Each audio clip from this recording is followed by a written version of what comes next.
বাঙালির হাজার বছরের সংস্কৃতি উদযাপন যেন কেউ ধর্মীয় চর্চা হিসেবে না নেয়, সেজন্য দেশীয় সংস্কৃতির চর্চার মাধ্যমে ভিনদেশি সংস্কৃতিকে বিদায় জানানোর আহ্বান জানিয়েছেন বিএনপির স্থায়ী কমিটির সদস্য সালাউদ্দিন আহমেদ। আর দলটির সিনিয়র যুগ্ম মহাসচিব রুহুল কবির রিজভী বলেন, আওয়ামী লীগ সরকার বিদেশি সংস্কৃতিকে চাপিয়ে দিয়ে ভিন্ন নামে দেশের সংস্কৃতি ধ্বংস করতে চেয়েছিল। রিপোর্ট করছেন জাহিদ রহমান।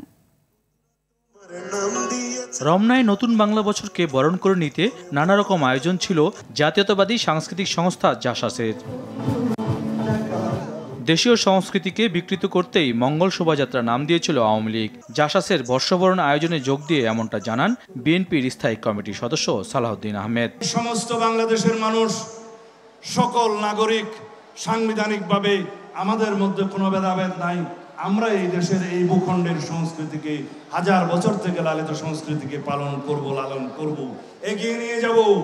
এর মধ্য দিয়ে যেই সমস্ত অপসংস্কৃতি আমাদের ইতিহাস ঐতিহ্যকে বিকৃত করার জন্য অনুপ্রবেশ ঘটিয়েছিল, তাদেরকে আমরা সেই সংস্কৃতিকে ঝেঁটিয়ে বিদায় করা আমাদের দায়িত্ব।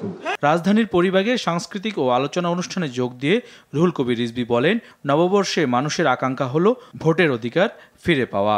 আমরা হয়তো সেটা নিশ্চয়তার পথে আমরা এগোচ্ছি, কিন্তু আমাদেরকে সেটি নিয়ে টালবাহানা করা চলবে না। এদিকে দীর্ঘ ১৭ বছর পর কেরানীগঞ্জের তেঘরিয়া ভিটি মাঠে বৈশাখী মেলার আয়োজন করে দক্ষিণ কেরানীগঞ্জ থানা বিএনপি।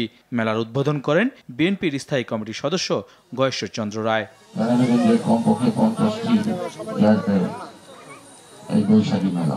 জাহিদ রহমান, RTV, ঢাকা।